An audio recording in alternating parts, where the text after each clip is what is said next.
turn the key on. For the hell of it, we'll put the choke on. Oh, didn't mean to do that. Hey guys, we're back out in the garage again, and I just want to show you something a little weird on the 1976 CT70 that we've been working on. And as you can see in the background there, she's running really good. But it's got one really weird problem that's left that we need to fix. So let me show you what that's all about. It's very strange. So yeah, so the 76 CT70 is working great. We got her all running great. As you can see, I've even got collector plates on it now. She's running awesome. Got that CHP 88C kit on it, so just loves it. It's got huge amounts of power.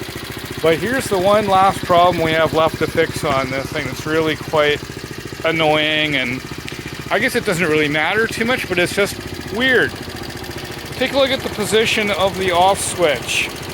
If you notice, it's in the off position, and if you'll notice, the engine is running. Here. She's running.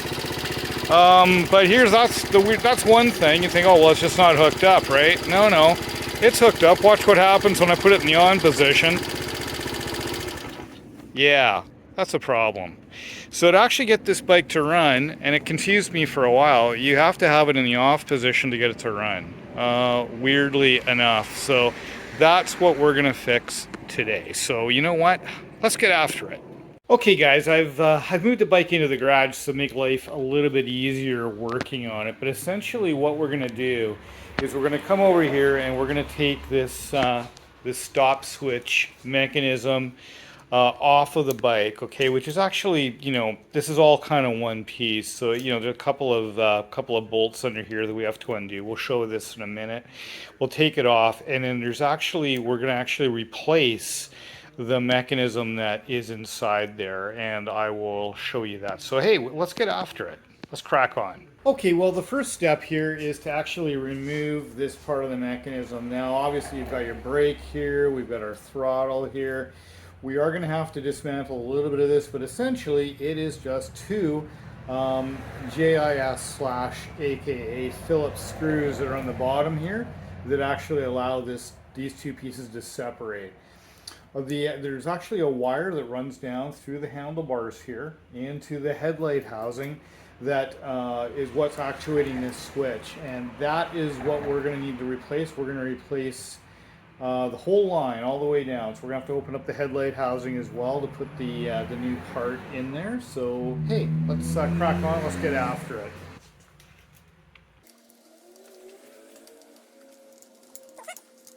Okay, so we've got those out.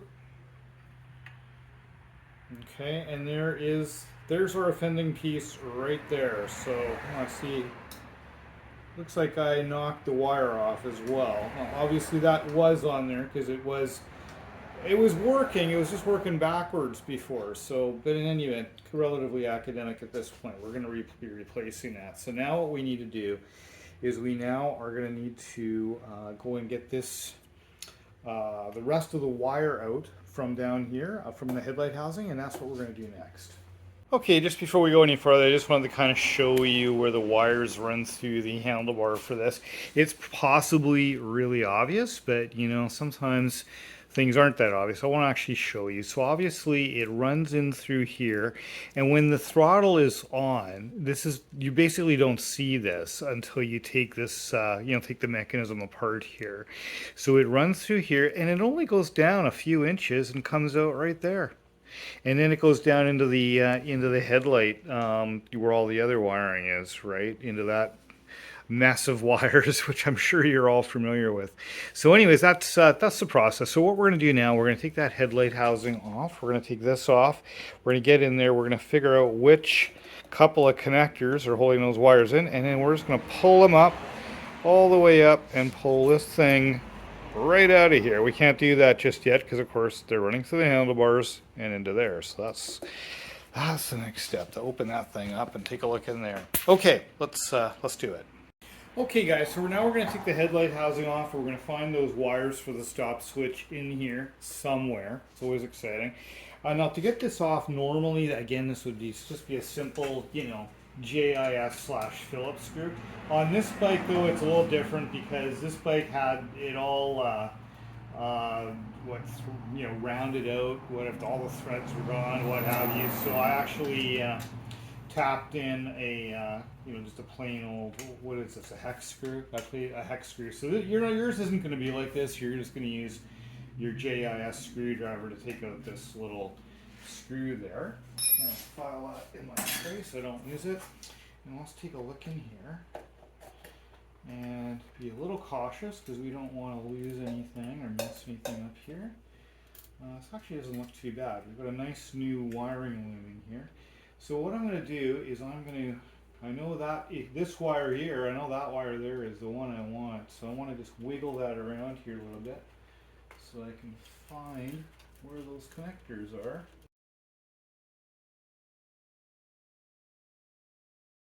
A little confusing, hopefully I'll remember that. So black and yeah, green, that's where they go when I put this thing back together. Try to remember that, okay? Alright, you guys help me remember, because it's going to be challenging getting that back in there. Okay, look at that. Hey, we got the wire out. Look at that. Cool. Alright, now what we want to do is thread it out of this handlebar, all 8 inches. Is that 8 inches? I don't know, something like that. And it's only this distance that thing is in there. Seems like a lot of work to go to just to run the wire such a short distance, but that's the way they did it. So that's what we're going to do. Okay. Alrighty, and there she be. There's our offending switch. So, okay, so let's take that. We're going to take this in the house now, and we are going to fix this up and retrofit it. That's the wrong word. We're going to replace the part that's in here, and I'm going to show you. I had this apart actually a number of months ago, so I kind of know what's wrong with it.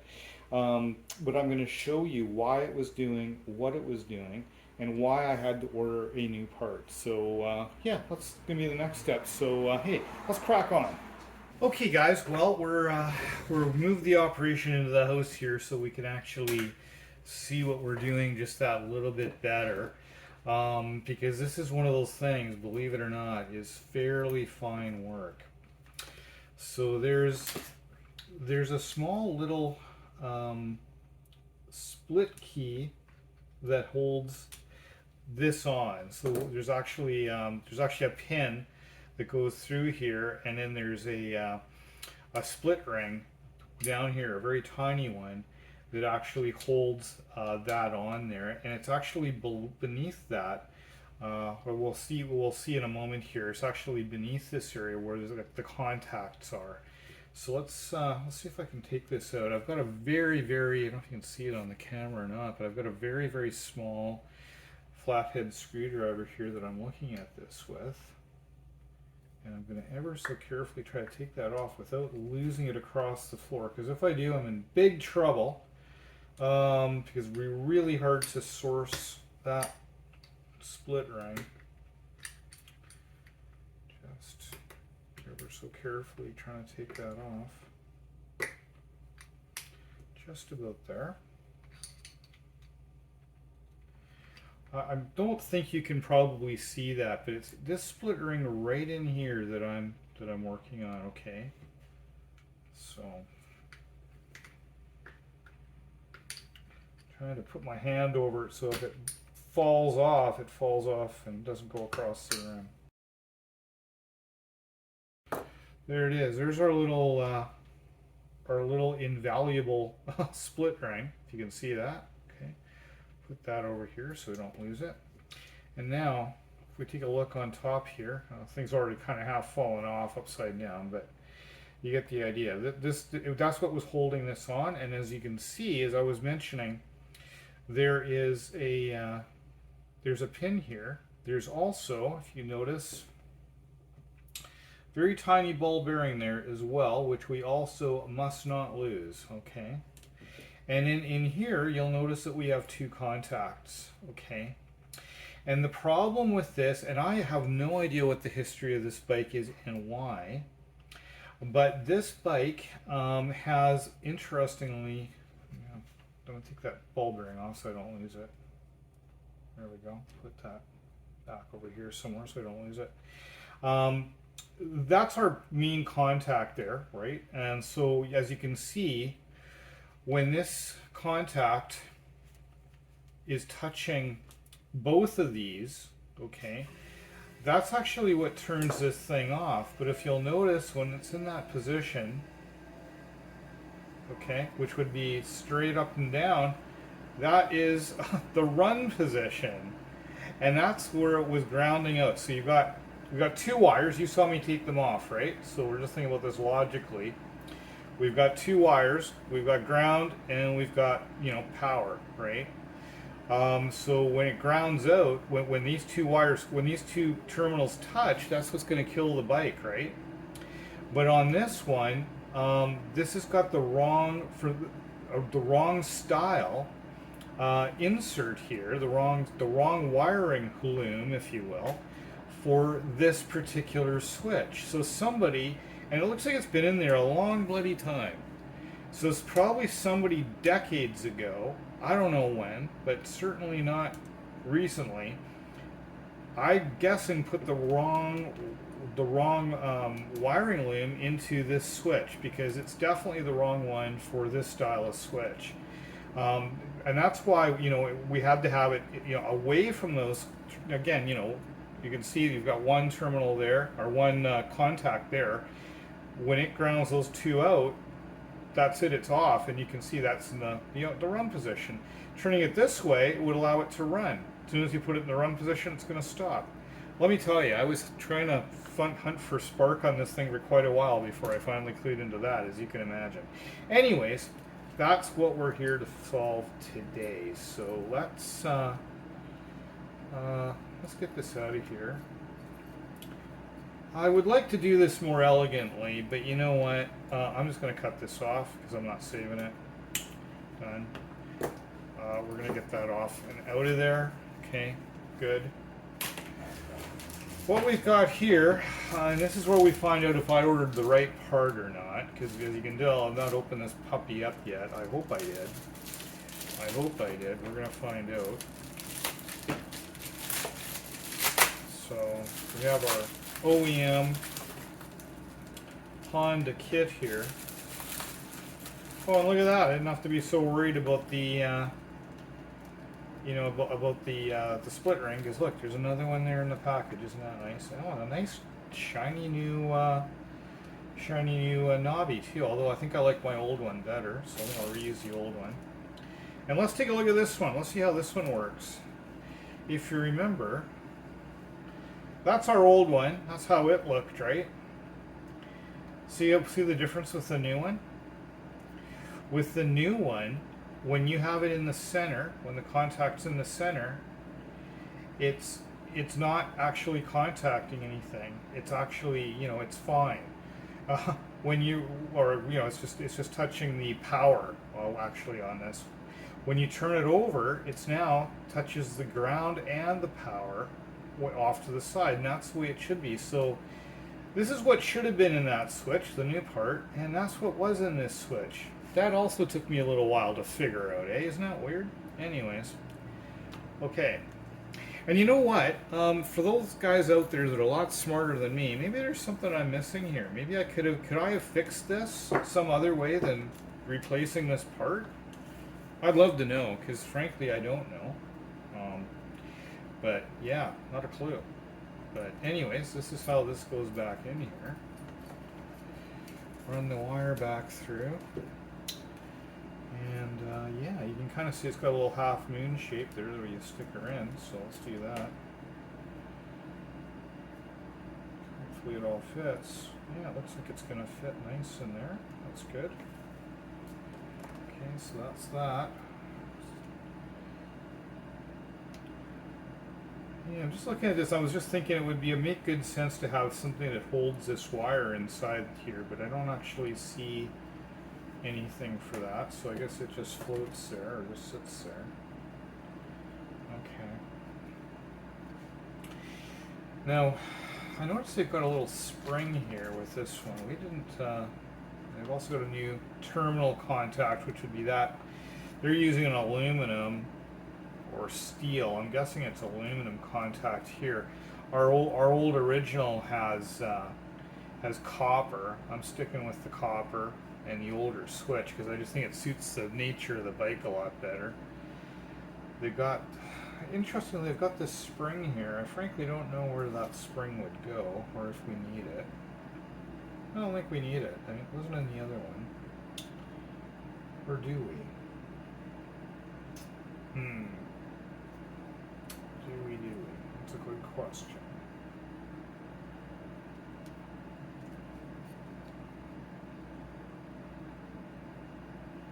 Okay, let's do a test fit on this thing and see.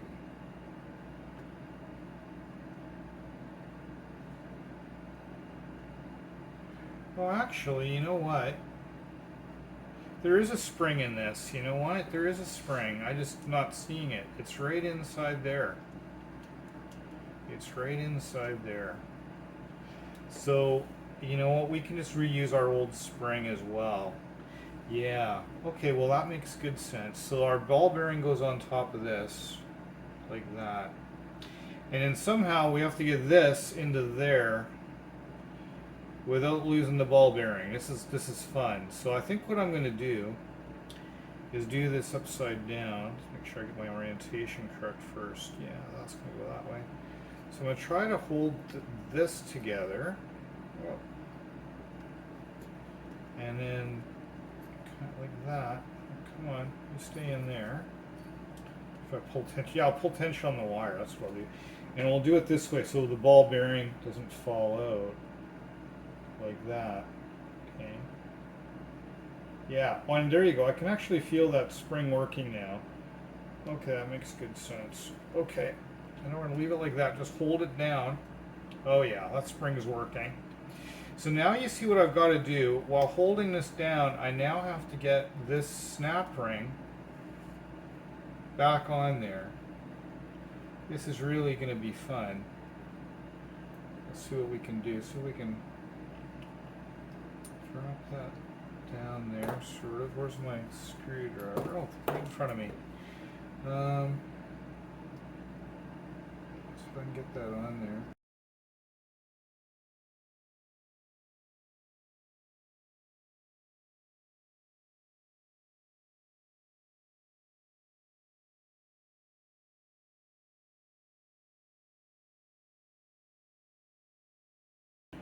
No way, I think we got it. Did we? Don't speak too soon. Ah, look at that. That was a satisfying snap. Look at that, we got that thing in there. Boy, that was simple. Okay, let's see how this works now. See how it feels right. Look at that. Okay, cool. Let's get up the fluke meter. See what this thing tells us now. Make sure that the switch itself is working, right? So let's take a look and see. No, we don't need to pull this out. Let's just take a look. Yeah, good old fluke meter. If you don't have one of these, I highly recommend it. They're a lot of money, but well worth it. Okay, let's see. So that's continuity. Now, in this particular instance, we do not want to hear continuity when we're in the run position, because of course we want this thing essentially to short out. So I've got it in the run position. Okay, so we have nothing. Okay, let's go and change it. I'll try to hold it and turn this at the same time. Here you go. Off, that's what we want. Run, good. We got nothing going on there. And then off. Perfect. So that is working exactly how we want it to work. So that is now ready to go back on the bike. So that's a weird problem. And look at the wear on this thing. I mean, it's not like that thing was sitting there for, you know, just recently put on wrong. I don't know how long that wrong deal was in that switch. This was, first off, what really confused me is, you know, when I was first trying to start the bike and check for spark and yada yada, you know, you put it in the run position, you know, you think you're golden, right? And you're not getting spark, not getting spark, not getting spark. Of course, I'm looking at the points, I'm looking at the condenser, I'm looking at timing, I'm looking at yada yada yada, all the wiring, trying to test everything. Everything tested perfectly, but spark, no spark. I was doing it and doing it and doing it, and then I accidentally, believe it or not, accidentally, I guess my arm whacked it, into that position, and I had spark. I thought, what the hell? What's going on? So, anyways, long story short, this was the issue, and that was a weird one. This is what happens. These bikes were, have been tinkered with, by tons of different people over the ages, and oftentimes owned by kids. So God knows what the history is with this. I don't know, but let me tell you, it was a weird one to figure out. And then even once I'd figured that out, to figure out why it was giving the wrong reading, it was very strange. Anyways, really super happy. You can tell I'm happy to actually have this switch now functioning as it is supposed to function. So we're going to put this back on the bike, and we're going to see if it actually works as good on the bike as it does with the fluke meter. So hey, let's get after it. Okay guys, well, we're back out of the garage now. We've got our switch here. Now what we need to do, the very first thing we need to do, is we need to run these wires down here. So that's going to be the fun bit. So yeah, I guess we'll just start and see how we can manage here. So we get lucky the first time. See what happens. There's a little hole. You guys can't see this on the wrong side, but it's right over here where my finger is, where this other finger is. So try to feel for it there. Almost had it. Isn't it always the way, eh? I think I'm going to need to tape those wires together, because you get one out and then you can't get the other one out. So I'll just grab some masking tape here. A little masking tape on it. Okay, to make this process easier, guys, we're going to put a little masking tape on the wires so they're together. Now you could use whatever tape you want. I'm going to use masking tape just because it isn't as sticky or leave a residue like, black tape does, but whatever you got. We'll give that a go. I think that'll make life easier. Grab my little pick tool here. All of this to get, 6 or 7 inches down the handlebar. But it is what it is. So, okay, we're close already there, I think. Now the other way you can do this is you can fish a string through first, and then tie the string, to your cable, and then use the string to pull it through. So I think most of you guys probably know that trick as well. I was kind of thinking I wouldn't need it because this thing is almost like a string in itself. It's pretty small, but hey, maybe I'm gonna. Oh, hang on, are we getting it? Oh gosh, I was really close there. It was really, really close. Ah, did we get it? Ah, we got it. Look at that, guys. Success.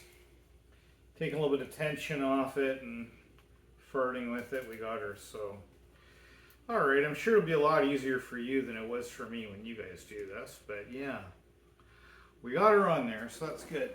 Okay, cool. So now the next bit is, I think before we do anything, we're just going to go and put it into the the headlight here and get it all hooked up. So that's what we're going to do here next, once I get my nasty tape off of it.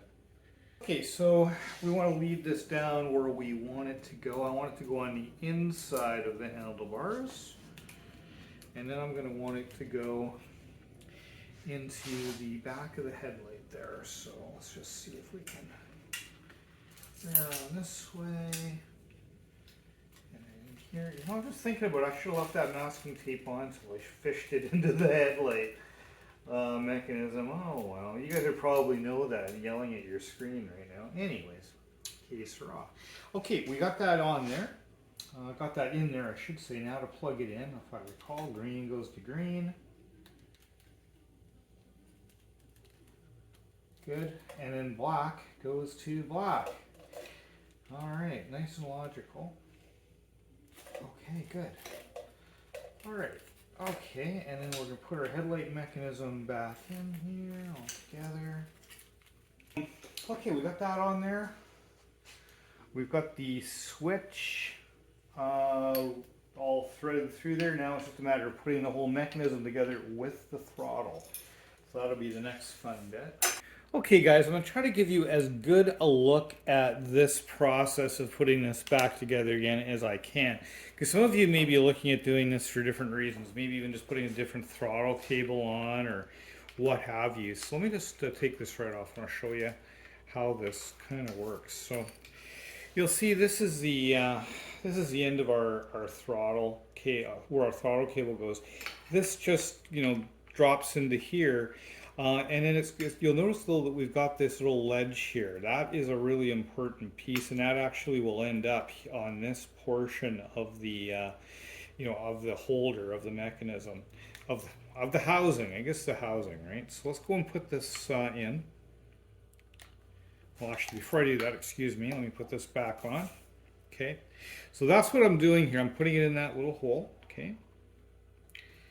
So we've got the cable in that little hole. Okay, now what we need to do is we need to twist the cable, okay, until that little ledge, this ledge right here, is sitting with this. A lot of times people will get really frustrated with it because they'll have this turned inside. That isn't how it works, okay? This essentially operates as a stop for the throttle, okay? So that needs to sit there, okay?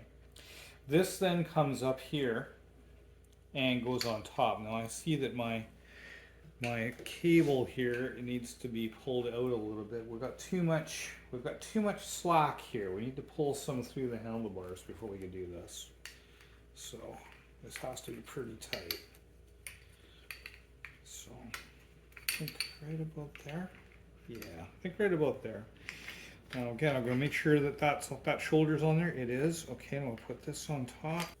Okay, I've got the one in. I need to go and find my other machine screw that I just dropped. That gives you an idea. It's basically on there, but we need to, because we've just got one screw in there. So 2 secs while I hunt up my lost screw. Okay, guys. Well, I found that other screw that had fallen on the ground, and I have put it in there. So both screws are in there. This is on there tight now. We've got our throttle. We've got our switch.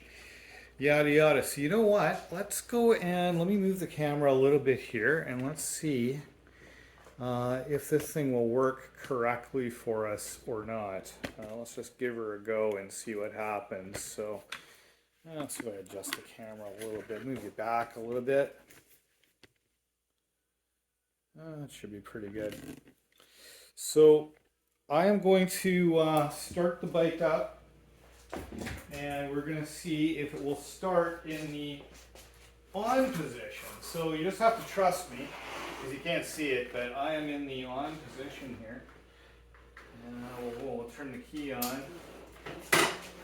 For the hell of it, we'll put the choke on. Oh, didn't mean to do that. Okay, let's see if she'll start. Oh.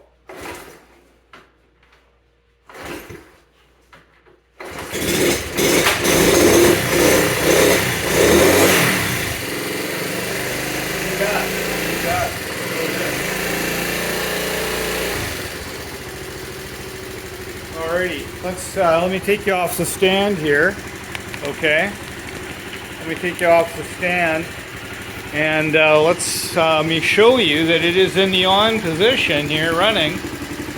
Remember when we started this procedure? Oh, hang on, focus you bugger. Okay.